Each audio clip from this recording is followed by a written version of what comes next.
Assalamualaikum warahmatullahi wabarakatuh. Anak-anak yang hebat dan soleh-solehah, bagaimana kabarnya hari ini?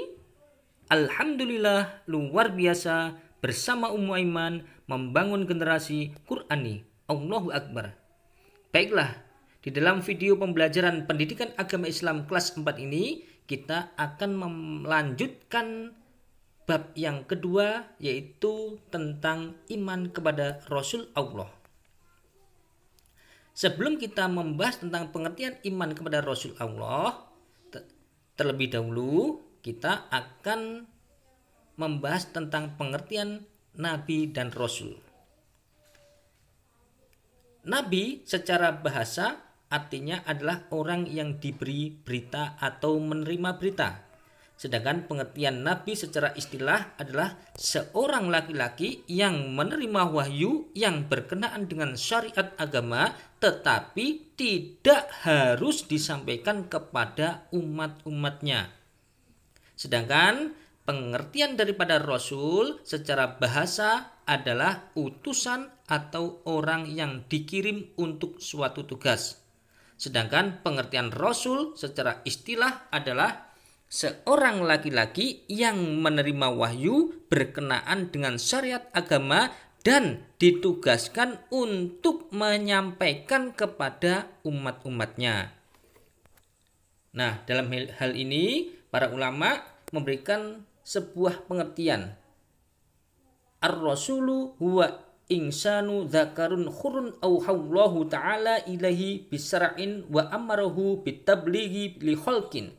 Wa illam yu'mar bitablighi summiya nabiyan faqat, yang artinya Rasul adalah seorang laki-laki merdeka yang diberi wahyu oleh Allah Subhanahu wa taala tentang agama dan mendapat perintah supaya menyampaikan kepada semua makhluk.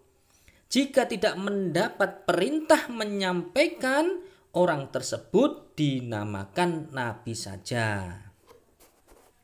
Untuk selanjutnya, pengertian iman kepada Rasul itu adalah meyakini bahwa para Rasul itu utusan Allah.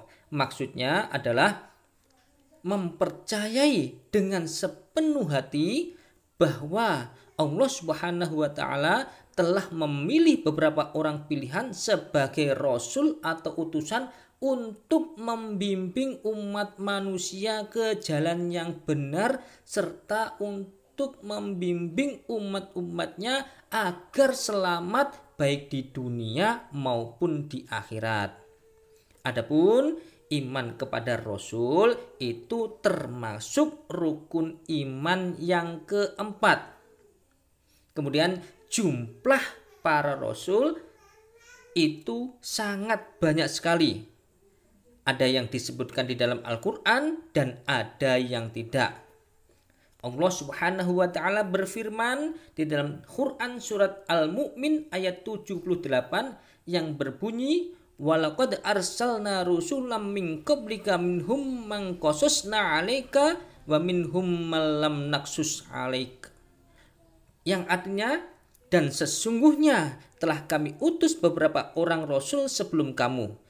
Di antara mereka ada yang kami ceritakan kepadamu dan di antara mereka ada pula yang tidak kami ceritakan kepadamu. Nah, ayat ini juga dikuatkan oleh hadisnya Nabi Muhammad SAW yang berbunyi an Abi Dzar qol, ya Rasulullah, kam adatul anbiya'i. Abu Dzar bertanya kepada Rasulullah, wahai Rasulullah, ada berapakah jumlah para nabi itu? Kemudian Rasul menjawab, qol mi'ata alfa wa arba'u wa isruna alfan. Jumlah para nabi itu sebanyak 124.000. Ar-rasulu dzalika salasa mi'ata wa khamsata asyara zaman wafiron. Di antara mereka termasuk Rasul sebanyak 315 orang, yaitu suatu jumlah yang sangat besar sekali. Dengan demikian kita sudah mengetahui bahwa jumlah nabi dan rasul itu sangat banyak sekali. Namun rasul yang wajib kita ketahui itu hanya 25 orang saja.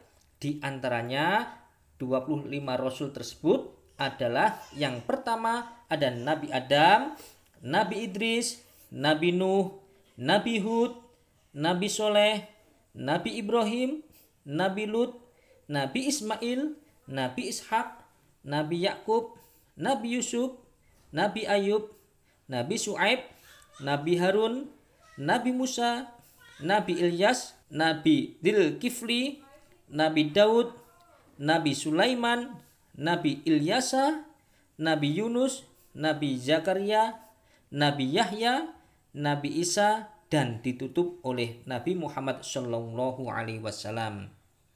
Nah, di antara 25 nabi yang wajib kita ketahui ini, ada yang diberi wahyu berupa kitab suci dan ada pula yang diberi suhuf. Apa itu kitab suci? Kitab suci adalah kumpulan wahyu Allah yang disampaikan kepada para rasul untuk disampaikan kepada manusia sebagai petunjuk dan pedoman hidup. Adapun pengertian suhuf adalah wahyu yang berupa lembaran-lembaran.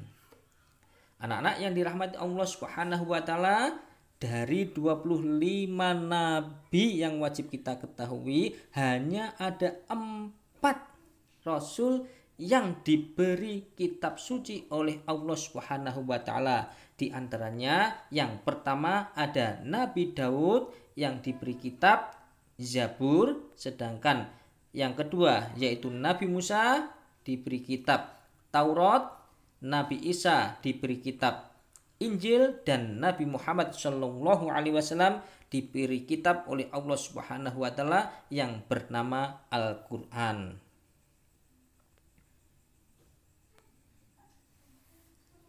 Sifat-sifat Rasul. Sifat-sifat Rasul itu ada 3. Yang pertama ada sifat wajib Rasul, yaitu sifat mulia yang pasti dimiliki oleh para Rasul. Sedangkan yang kedua adalah sifat mustahil Rasul, yaitu sifat tercela yang pasti tidak dimiliki oleh para Rasul. Dan yang ketiga adalah sifat jaiz Rasul, yaitu sifat yang mungkin dan boleh dimiliki oleh para Rasul. Adapun sifat wajib Rasul itu ada 4. Yang pertama yaitu sidik, artinya adalah benar. Kedua, amanah, artinya terpercaya. 3, fatonah, artinya cerdas. Dan yang keempat, tabligh, yang artinya menyampaikan. Adapun sifat atau kebalikan daripada sifat wajib Rasul itu adalah sifat mustahil Rasul, yang mana jumlahnya juga ada 4. Yang pertama kizib, yang merupakan kebalikan daripada sidik, artinya adalah dusta atau bohong. Kemudian ada khianat, kebalikan dari amanah, yang memiliki arti tidak dapat dipercaya. Yang ketiga ada baladah, kebalikan dari fatonah, yang memiliki arti bodoh. Dan yang keempat khitman, kebalikan daripada tabligh, yang memiliki arti menyembunyikan. Berikutnya, dalam melaksanakan tugasnya, para rasul-rasul tersebut itu diberi sebuah mukjizat oleh Allah Subhanahu wa taala. Nah, apa pengertian daripada mukjizat? Atau apa mukjizat itu? Mukjizat secara bahasa adalah melemahkan, merendahkan, atau mengalahkan. Sedangkan pengertian mukjizat secara istilah adalah kejadian luar biasa yang dialami oleh para rasul atas izin Allah Subhanahu wa taala. Sedangkan fungsi daripada mukjizat itu sendiri itu adalah yang pertama sebagai tanda bukti bahwa orang yang memilikinya itu memang benar-benar seorang utusan Allah Subhanahu wa taala. Yang kedua, fungsinya adalah sebagai pengukuh risalah Rasul, sebagai penguat dakwah-dakwahnya para Rasul. Sedangkan fungsi yang ketiga adalah sebagai senjata bagi Rasul yang digunakan untuk menghadapi atau melawan para penentang-penentang atau musuh-musuhnya.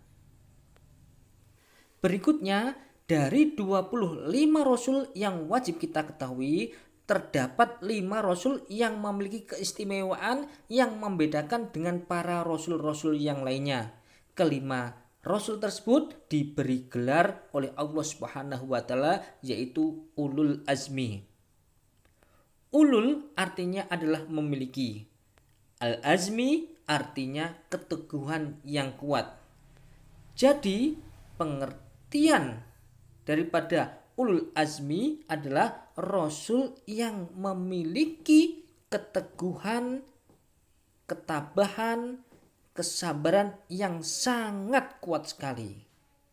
Adapun kelima Rasul tersebut itu adalah yang pertama ada Nabi Nuh, yang kedua ada Nabi Ibrahim, yang ketiga ada Nabi Musa, yang keempat Nabi Isa, dan yang kelima adalah Nabi Muhammad SAW, di mana dapat kita singkat yaitu NIMIM. Anak-anak, demikian tadi pembahasan dari iman kepada Rasul. Terima kasih atas perhatiannya. Wassalamualaikum warahmatullahi wabarakatuh.